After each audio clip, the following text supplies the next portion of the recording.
Hello and welcome once again to Civil Engineering Today, sponsored by the Boston Society of Civil Engineers. I'm Anna Christina Fregoso. And I'm Brockman. And I know, of course, we think all our guests are wonderfully special, but our guest this week is really special because he's actually the Executive Director for the Boston Society of Civil Engineers. So we'd like to say welcome, Anthony Puntin. Hi, thank you very much. Please call me Tony. Okay, Tony, all right. And so we've, show after show, we always say it's brought to you by the Boston Society of Civil Engineers. And we bring on civil engineers, but today we have the leader of the Boston Society of Civil Engineers with us. And he comes from a great history of being involved with, not necessarily with Boston, even though he's from Massachusetts. He's a Western Mass boy. Yep. And from UMass Amherst. And but now he lives up in the great state of New Hampshire, but we'll forgive him. We'll forgive him. And I come here at least twice a week to contribute my taxes to Massachusetts. That's right. So I stake a little bit of the claim here in Massachusetts. So. But Tony's been very involved on a national level with a group called the American Society of Civil Engineers. And even though, basically it's, a group of civil engineers, we do an awful lot to try to contribute to the world around us. So I want to ask you a whole bunch of questions. Okay, sure. Especially we got you on the spot. But I know that one of the big things with civil engineers is our projects are very much in the public eye.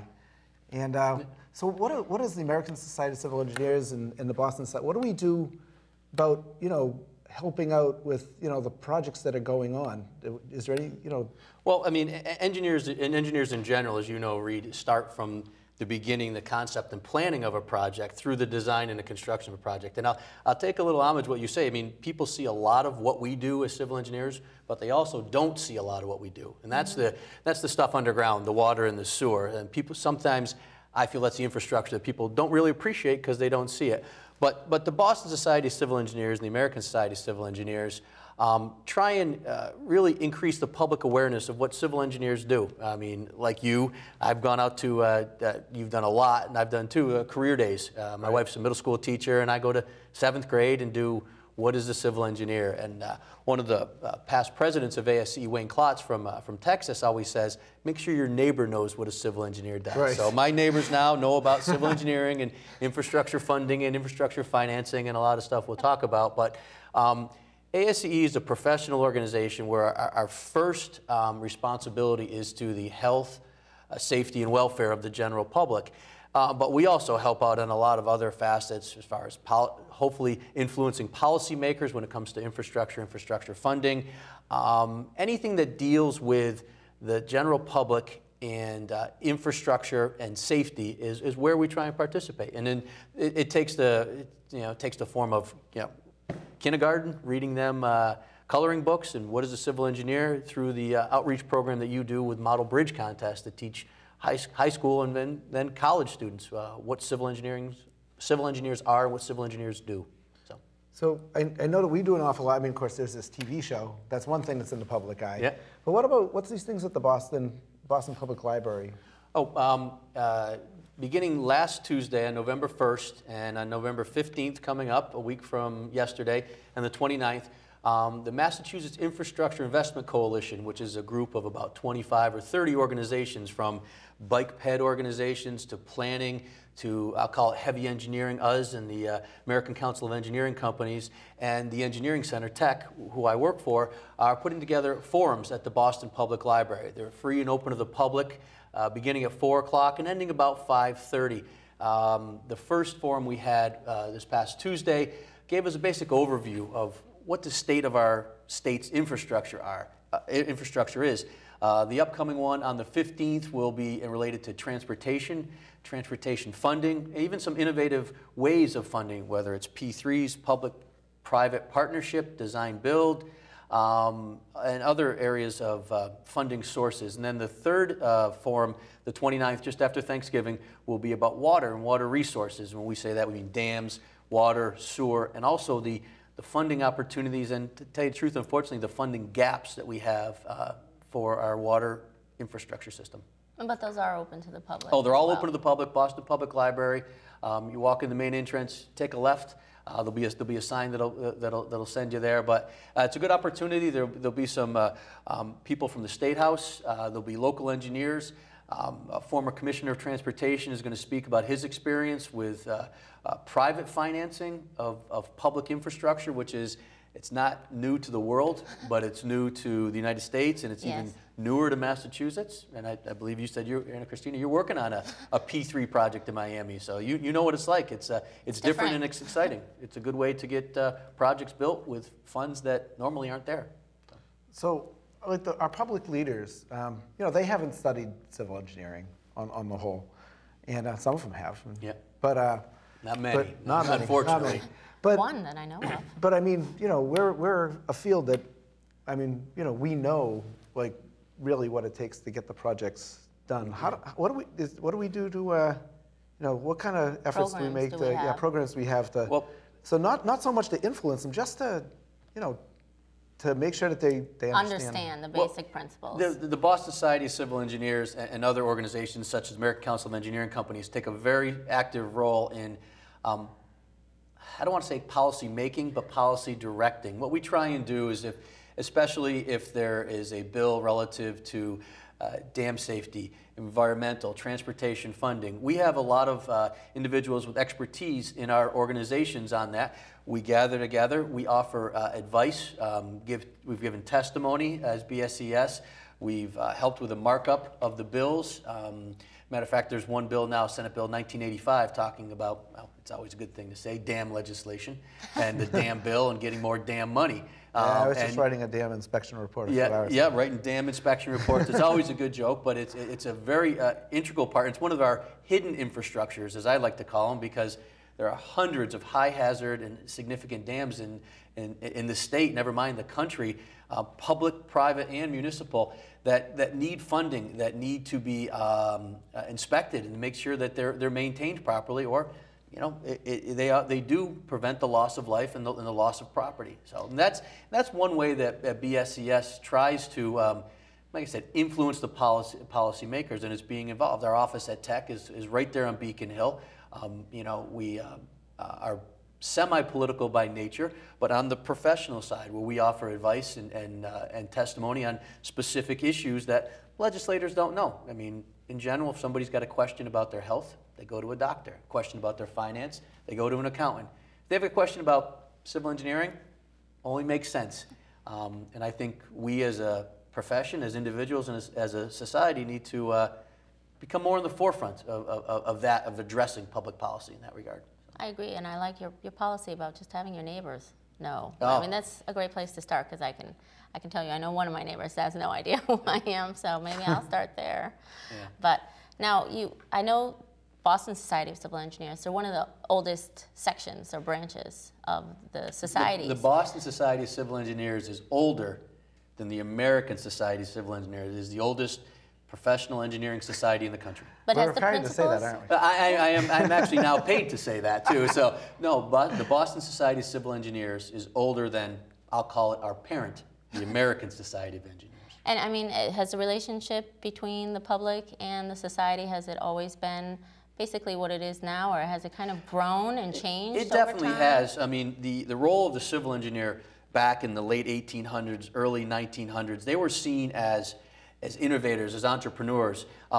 If you needed a bridge crossing the Hudson or the East River, an engineer put it forward as a proposal. Now, all of that, and I don't mean to dwell on transportation, but that type of innovation is in the hands of the legislator, the politicians. For us, our main mission is the health, safety, and welfare of the general public, and for the betterment of the profession. Now, we as ASCE, and I've been involved in legislative fly-in days for the past probably 15 years. ASCE National has flown down individuals from all over the country to go to Washington, D.C. to lobby on the Hill. People call it Hill Day. There's many different professions that have this. And I've been involved for the past 10 years, and I've seen it grown from probably 25 or 30 people to last year they had 48 states. Only North Dakota and another smaller population state weren't represented. But ASCE as an entity, and I think we as engineers, as individuals and as their society, realize that you know, if you're not at the table, somebody's making decisions for you. And those decision makers, although they mean well, they're not as informed as we are as civil engineers to our industry, to our discipline. And I think this show actually was meant to kind of help the public understand also that that is the role we play, and also for them to understand some of the issues that we face and our point of view. So it isn't, you know, they feel more of a part of it, because they also don't know a lot of the things that they have to vote on. I think sometimes they don't understand the issues. So it's nice, I think, when we can put out shows that talk about specific infrastructure issues and have them also be aware, so they can also become involved in the process with the government. Now the Boston section, in addition to participating on the national level, the Boston section has been very active with Design Professional Days, which is a collaboration of the Engineering Center, America's Council of Engineering Companies, BSCS, and other organizations where we go and, well, for me, it's literally walking up the road and visit the Hill, and we try and get a good contingency of engineers, just to realize that what we do is more than just pen or paper. And the only reason what we have these pen or paper projects to do is because the people in the State House or in DC realize that the infrastructure that we're helping to fix, maintain, or build is important to quality of life, economy, job development. I mean,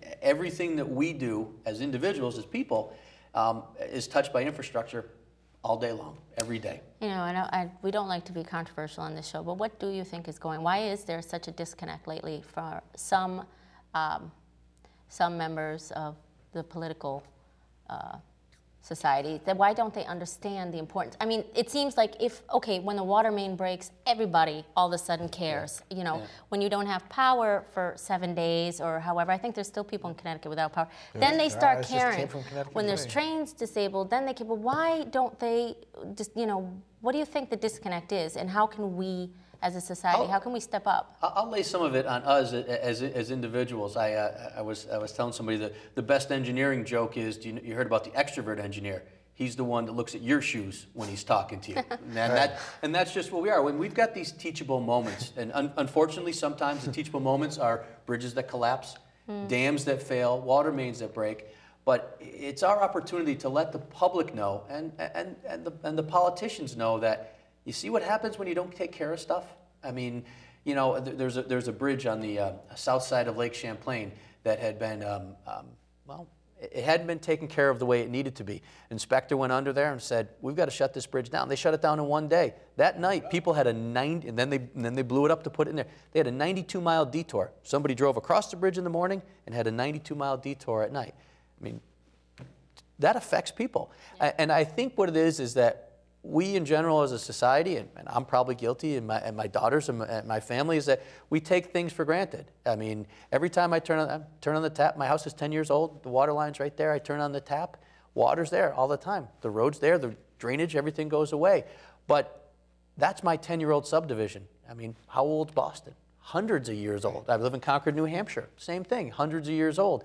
And it wasn't designed or meant to do what it's doing. And we take it for granted. And pretty soon when you can't open this retail store because you can't put enough pressure on the water line because the water line's only 10 inches and the water line's clay or asbestos or something like that, then it limits development, it limits your quality of life. And I just think that maybe we're getting soft, and we've had it too good. Not that I wish, you know, ill will on anybody, but on our end, it's those teachable moments that we as the engineering society haven't capitalized on. And like, the told you so, told you so. We've tried in the past. We've covered dams. We had a very good guest on that talked about high hazard dams, and you know, we're trying. But I think I see what you mean. That is the disconnect is the comfort you feel in the down times. Well, but what you are doing here in Boston and on the national level is 4, 5, 10 years old.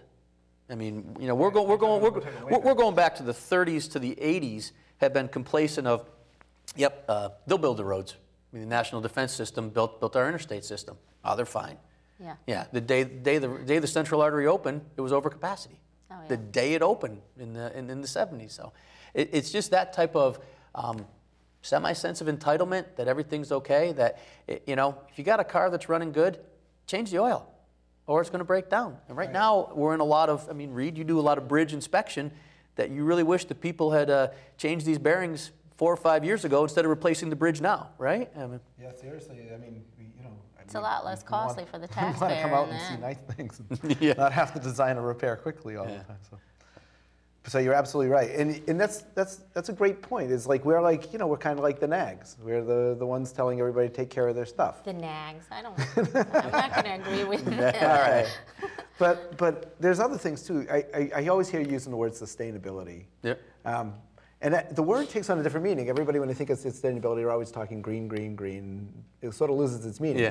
What do you mean when you're always saying we should make everything sustainable? Well, I mean, sustainability, by the definition of ASCE, is where social, environmental, and economic concerns, all overlap. If you remember in college, I'll get a little engineering, the old Venn diagram, where the 3 circles overlap. Now we're getting well, we're getting a little bit technical, but I think everybody here has done the union of the circles and where it overlaps, and that's sustainability. And what we need to do as a society is that we need to think along the lines of giving to the next generation. Are we just going to fix something, fix it quick, wash your hands, and walk away?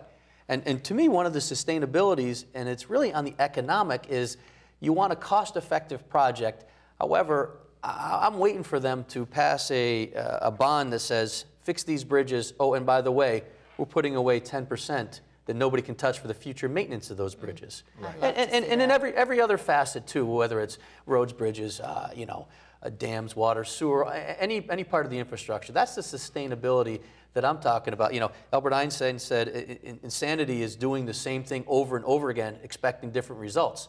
Well, I think we're in infrastructure insanity. We're doing the same thing over and over again, expecting our bridges to last longer. Right. They're not gonna. Yeah, I agree. I totally agree with this concept of an exclusive maintenance budget that can't get repurposed. Yeah. For any reason. One of the things I tell all the kids when I go to schools is I talk about everybody's happy. Like if an iPod comes out and then when the next generation comes out, everybody's happy to just throw away the iPod and pay whatever money it costs to get the next one. It doesn't work that way when you're talking public infrastructure. No, it's there. It's expensive. You got to do it right in the first place, and once it's there, you got to take care of it because you can't just buy a new one. I'm sure studies have been done, and I haven't read up on them, but I would be very interested in taking a city the size of Pittsfield, Massachusetts, my hometown, and adding up what it would cost to build that. The miles of road, the miles of sewer, the square footage of building, everything there. It's a huge amount of money, and what we are trying to do now is just nickel and dime to keep that. We've made such an investment. Now, if it's over the however many years each city's been developing, hundreds of years, it's spread out there, but we still have to take care of our assets. Never mind expanding capacity and building new roads. I'm talking about just what we have now. I mean, Boston Harbor is a great example. I don't know, 4 or 5 years ago when Deer Island came online, and finally the harbor is coming back. There are cities all over this country, as big as Indianapolis and as small as Portsmouth, New Hampshire, that still dump raw sewage many times into. It's raw sewage. You know what I'm talking about. It's CSOs, only because they have not fixed the system, and it's those type of ew factors that maybe we haven't capitalized on. But still, when people flush their toilet, it goes somewhere. That's all as long as it's not coming back up, as long as it's going somewhere, they're okay with it. And that's the type of maybe misperception and lack of our education to the general public that in 10 to 20 years, when we start doing this and keep on doing this and tell our kids and their neighbors, it'll come back. People go, oh yeah, I'll definitely pay more for sewer. Why wouldn't I? Oh yeah, and I think it's worth mentioning too. I mean, the cost, if you talked about doing it right the first time and doing it well, and the cost of retrofits now, I mean, it's a world market. We are competing for materials, and the cost is skyrocketing. I mean, we have to do it now, I think. I mean, the sooner we get it done, get it going. One thing I want to make sure I say, that is how much we appreciate having you on board now, because we're an organization, we're all volunteers, and you and Rich are the two. Yep. Two leads that pull it all together, and Rich Keenan's who I'm talking about. Yep. He's my coworker over at Tech. Yep. He takes care of the day-to-day activity side, and you take care of more of the public face and the. He takes care of everything that I don't know how to do, which is a lot, but. But you say everything that all of us think, and we don't have enough hours in a day to possibly take that much time off from work. Yeah. No. We take a lot of time off from work. No, I mean, I get yes. Yeah, you guys are on the volunteer side, but it doesn't take, I mean, you volunteer a lot, Reed, I know that. Kind of the crazy volunteer side.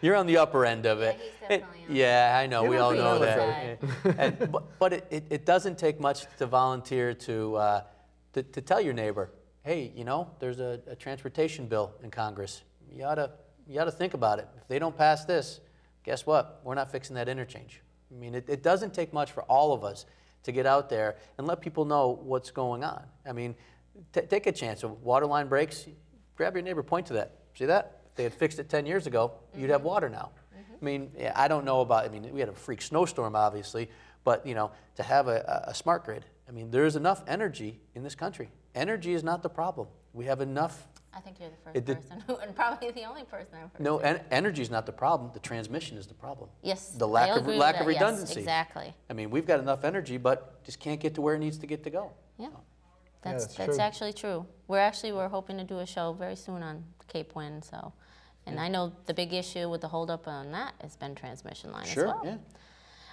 Really quickly, I know we're running out of time, but I really wanted to have you talk about the Order of the Engineer. I know you know some stories about it.